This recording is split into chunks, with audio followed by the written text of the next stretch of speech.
Welcome to G3 TV, where African stories come to life. In the quiet village of Umunochi, nestled among the red earth hills of Anambra State, there lived a man named Obinna. His hands were calloused from years of tilling the soil, his back bent not by age but by struggle. Every morning before the cock crowed, he would be seen making his way to the farm, hoe balanced across his shoulder, face grim with determination. Yet no matter how early he rose, how hard he worked, the yield of his farm remained meager, like the gods had clenched their fists against him. Obinna was not born poor. His father, Okeke, had once been the custodian of the village shrine and was respected by both the elders and the gods. But when Okeke died suddenly after a mysterious illness, some said he had broken a sacred oath. Others whispered that he had offended a spirit by refusing an offering. Whatever the truth was, the wealth and respect his family once held vanished like morning dew. Obinna was left with a crumbling hut, barren land, and the bitterness of a legacy tainted by whispers. His mother, Neko, tried to raise him with contentment, but poverty can wear even the gentlest wisdom thin. By the time Obinna turned 25, he was known in the village not for his kindness or strength, but for his brooding silence and envy of those whose yam barns overflowed. He watched as men younger than him drove new motorcycles into the village square, their pockets bulging and their laughter loud, while he nursed blisters from his rusted hoe. Women he once dreamt of marrying now married traders from Onitsha or mechanics who had seen the city. Even children mocked his patched-up trousers. Then came the dry season that changed everything. The harmattan wind blew harder than it had in years, stripping the trees of their green and coating the world in fine white dust. It was on such a morning that Obinna climbed the hill that overlooked the edge of the village. From there, he could see the winding road that led to places he had never been. He sat beneath a gnarled oak tree, one of the oldest trees in Umunochi, whose branches curled like the fingers of an ancient spirit. He muttered to himself as he stared into the distance. "Is this all my life will ever be? Dust and hunger?" A voice, low and dry like cracked earth, answered him. "You want more than what the land will give you." Obinna jumped to his feet, his heart thumping like a festival drum. No one had climbed the hill with him, and the clearing was empty, except for the shadow of the oak tree, which seemed to stretch farther than before. The air around the tree shimmered with heat, though the wind was cold. Obinna's breath caught in his throat. "Who are you?" he asked, stepping back. "Someone who listens," the voice said again. "Someone who can give you what you want, if you are willing to give something in return." Obinna looked around wildly, but he saw no figure. The voice, deep and ageless, seemed to come from the roots of the oak tree itself. "I have nothing left to give," he said bitterly. "You have more than you think. You have a soul." Silence fell over the hilltop, so heavy that it pressed against his chest. The rustle of leaves stopped. Even the wind held its breath. The voice continued, softer now. "Give it, and I will give you wealth beyond your imagining. Land, cattle, gold. You will wear fine clothes and eat food brought from far-off cities. No one will mock you again." Obinna stared at the twisting bark of the tree, his fist clenched. He saw.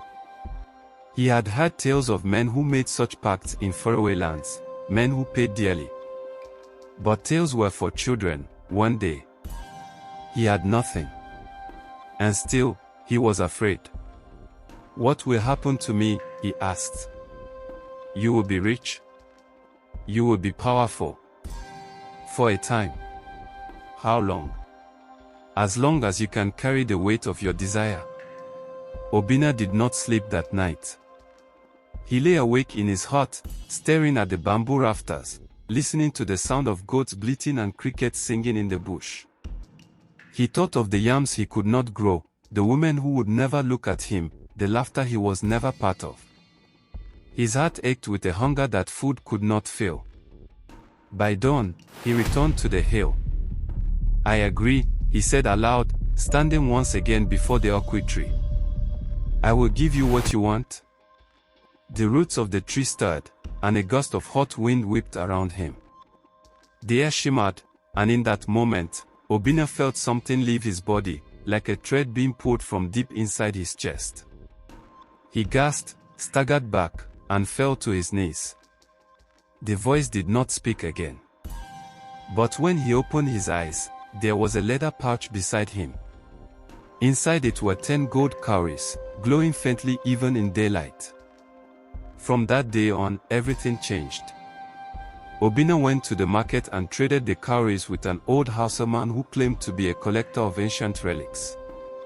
The man paid him increased naira notes, so much that Obinna's hands trembled as he counted them. He bought new clothes, a radio, and bags of fertilizer. He hired young boys to work his farm, and within weeks, his once barren land blossomed. Yam tubers the size of a child's head burst from the soil. He bought goats, then chickens, then 2 cows. The people of Umanochi stared as he passed, their mouths agape. Obinna. What medicine did you use? They asked. He only smiled and said, hard work and God's time. But it wasn't God's time that had come, it was a different force altogether. And while Obinna celebrated, a thin shadow trailed behind him wherever he went, flickering at the edge of firelight, watching. Only his mother, Neka, watched him with troubled eyes.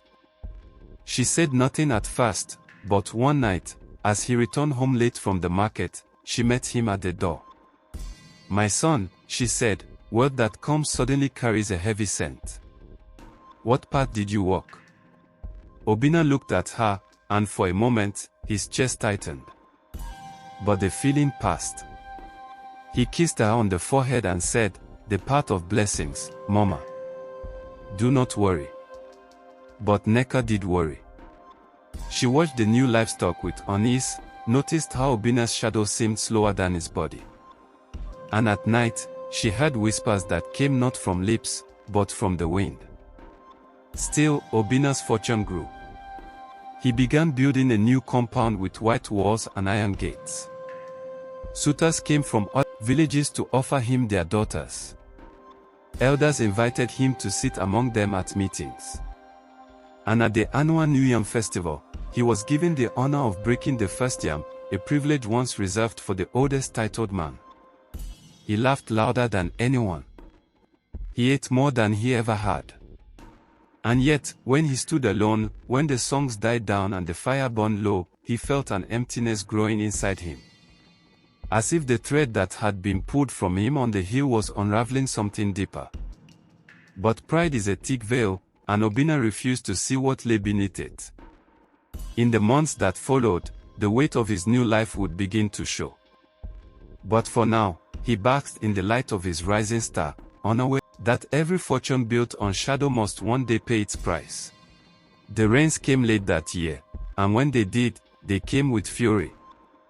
Thunder cracked the sky like an angry spirit had struck a gong, and lightning lit up the hills like fire in a calabash. Obinna's compound, now finished with its iron gate and new borehole, stood proud at the edge of the village. But even in the comfort of his fresh cement walls, he could not sleep. He had begun to dream. In these dreams, he stood beneath the oak tree again. But the sky was always dark, and the roots of the tree writhed like snakes. He would hear laughter, not human, not animal, and sometimes he would see a figure standing where he had once knelt, face hidden, arms stretched wide, waiting. Obinna would wake soaked in sweat, his breathing harsh. He would sit in the silence of his big room, watching the shadows move along the walls. The house that once felt like a palace now echoed with emptiness. Even his workers, who used to greet him with smiles, began to look at him strangely. They no longer laughed in his presence. They avoided his eyes. One afternoon, he walked through the village square with a new walking stick carved from ebony wood.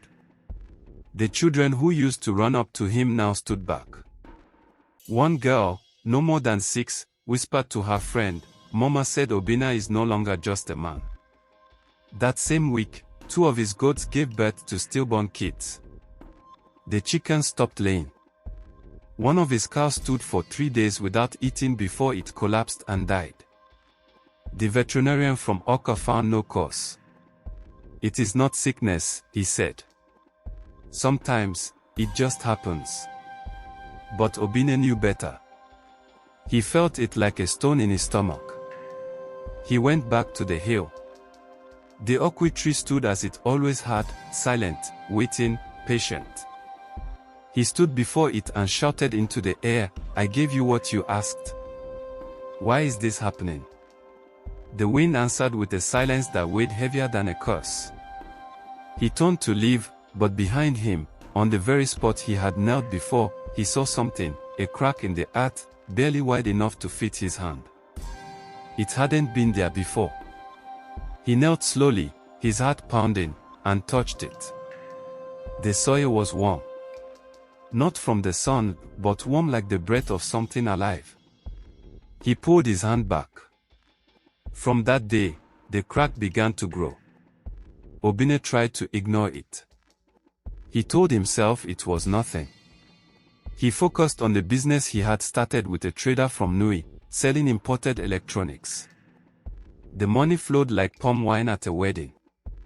He opened a small shop in Nkpo, then another in Agulu. But with each trip away from the village, he returned to find something else changed. His mother grew thin, her eyes sunken like a woman who had seen the spirit world and come back without joy. One evening she sat him down, her voice barely louder than the crickets outside. "My son, there are things you cannot sweep away with money. Your eyes have changed. Your shadow is no longer yours." Obinna was silent. "Tell me the truth," she said. "Did you make a pact?" He stood up abruptly. "Mama, please. Do not speak nonsense." But she grabbed his wrist, and for a moment, he saw her eyes shimmer with tears. "Whatever you have done, unmake it. Wealth that devours peace is not wealth."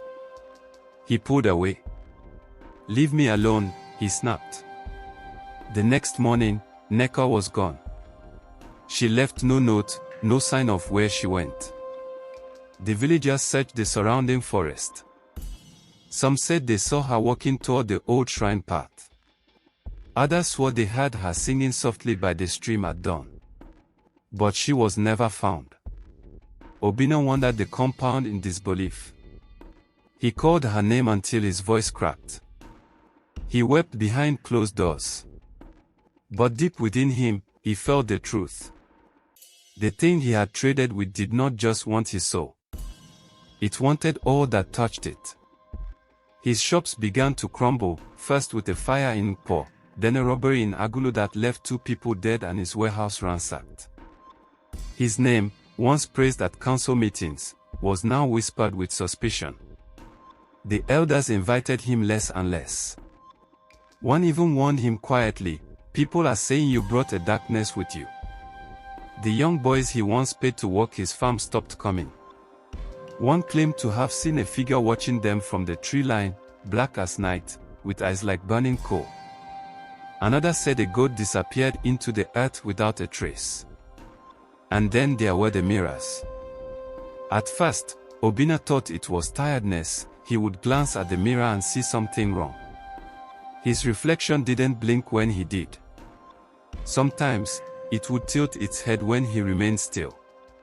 Once, it smiled, a long, wide grin that stretched far past what a human face should allow. He smashed the mirror. But the next night, another appeared. Not a new one, the same mirror, crack and all, sitting where he had left it. Obinna grew hollow. The fine clothes no longer pleased him. The food tasted like ash. And the gold cowries, the remaining few, grew dimmer by the day, losing their glow, like dying embers. Desperate, he returned to the hill. The oak tree waited. "I want it back," he shouted. "I want my soul. Take your wealth, take it all, just give me peace." A sound echoed from beneath the earth, low and deep like laughter inside a cave. "You gave it freely, the voice said. There are no refunds.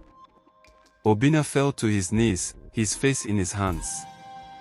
For the first time in years, he prayed, not for riches, not for respect, but for forgiveness. But no answer came. That night, he dreamed again.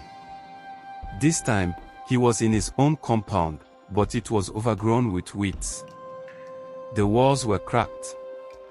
The oak tree had grown in the center of the courtyard, its branches hanging with bones. He stood at the gate, unable to enter. A figure stood inside, its back to him. When it turned, he saw his own face, older, empty-eyed, mouth sewn shut with thread. He woke screaming. The villagers began to speak openly. They avoided his compound. His friends stopped coming. Children threw stones at his gate.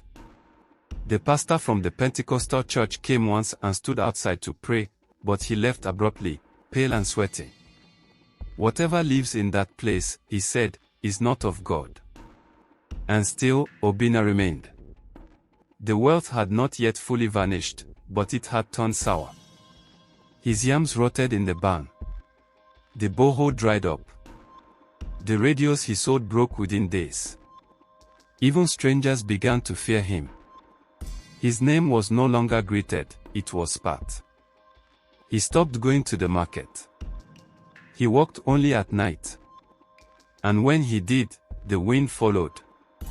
It was in this darkness, with the world around him turning to salt and ash, that he began to understand, the soul is not something a man can give and still walk unchanged. It is the root of his laughter, the weight of his tears, the whisper that holds him to the earth. Obinna had given it away.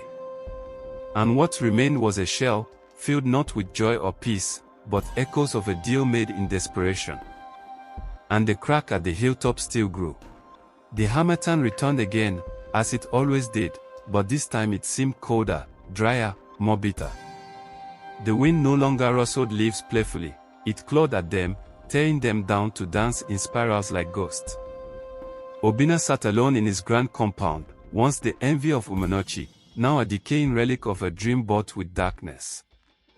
The villagers had all but exiled him without needing to say it aloud. Children were told not to speak his name. Adults crossed the road when they saw him coming. His wealth, though still visible in cracked tires and rusting zinc, was like the golden skin of a rotten fruit. Only the stubborn oak tree on the hill remained unchanged, a silent witness to the descent of a man who once only wanted more. Obinna began to speak to himself. Not always out loud, but often enough that the few people who still saw him said his mouth moved even when his eyes were closed. They whispered that he was no longer alone, that he was carrying something inside him, something that had never belonged to the world of men. At night, lights flickered from his windows. Not the soft glow of kerosene lanterns, but blue and green flashes, like spirits arguing in tongues. The crack at the base of the oak tree had widened. What had started as a narrow fissure was now large enough to swallow a goat hole. No one dared go near it. The elders avoided the hill altogether, and some suggested it be sealed off with stones and palm fronds soaked in blood. But no one moved to do it. Fear had rooted itself deeply in Umonochi. Obinna knew the end was near. He could feel it in his bones, which ached with each breath. His skin had grown pale, almost ashen, and his reflection no longer appeared in pools of water. He tried once to bathe in the stream and found that the water refused him, ripples spread away from his hand like he was a stone, not a man. He returned to the oak tree for the last time, not with anger, not with pleading, but with resignation. "I am empty," he said into the dry air. "You have taken everything. My mother. My peace. Even my name." The wind did not answer this time. The silence was complete. But then, the crack rumbled. From it emerged a sound that was not of the earth, a groan, deep and unending, like something that had been asleep for too long was waking. The ground around him shifted. Obinna stumbled back. The roots of the oak tree twisted, splitting the earth further. From the darkness below, two eyes opened, red, not with blood, but with the memory of it. He saw what he had truly bargained with. It had no form he could name, just limbs that moved like smoke, teeth made of bone, and a body that seemed both old and endless. The same presence he had had years ago now stood before him, no longer hiding behind back and whisper. "You asked for more," it said, and this time its voice was no longer deep or ancient, it sounded like Obinna's own voice, hollowed and stretched thin. "I did," Obinna admitted, tears running freely now. "But I did not know what it would cost." "All men know," the thing replied. "But they pretend not to." Obinna knelt, no longer proud, no longer hopeful. He reached into the soil and tried to hold something, anything, of the land that had birthed him. But the earth was cold. "Then take me," he whispered. "Let it be finished." The thing did not move. It studied him, its burning gaze flickering. "You gave your soul," it said. "But now, you give your name." Obinna blinked. "My name?" "Yes. That is the last piece. When your name is gone, you will no longer be remembered. No songs, no stories. You will vanish from mouths and minds. As though you never were." Obinna trembled. Even in his despair, something deep within him recoiled. To lose one's name was to lose all trace of existence. But he had no choice. He had made his path with each step of envy, each lie, each silence in the face of warning. He had watered his ruin with his own longing. "I give it," he said. The wind surged. A howl like 100 voices roared through the hills. The oak tree shook. The ground split one final time. And Obinna felt it, his name, the sound of who he was, pulled from his chest like the last thread of a fraying cloth. He opened his mouth to scream, but no sound came. His lips moved, but no one would ever know what he said. The crack closed. And where Obinna once stood, there was now only dust, a bent walking stick, and silence. Back in the village, no one noticed at first. Days passed. The once feared compound stood eerily still. Eventually, curious boys ventured close. They found the gate unlocked, the rooms cold. Not a single object remained, no beds, no clothes, not even footprints in the dust. At the next council meeting, the elders took roll as they always did. When they reached the name Obinna Okeke, no one spoke. One of them asked, "Who was that again?" Another scratched his chin. "I think he was the boy who used to." "No, perhaps I'm mistaken." They moved on. In the weeks that followed, grass overtook the compound. The wind sang low songs through the empty halls. The villagers went on with their lives, planting, harvesting, celebrating births and mourning deaths. And not once did anyone mention the man whose hunger had once shaken the very earth. At the top of the hill, the oak tree still stood, alone and ancient. No one climbed the hill anymore. The crack had vanished as if it had never existed. But those who walked too close to the tree's shade claimed to hear something, just beneath the rustle of leaves. A voice with no name, whispering in a language no longer remembered. And so it was that the man who sold his soul for wealth and lost it all vanished, not just from the land of the living, but from the memory of the world itself. The earth had taken back its due. And the silence remained.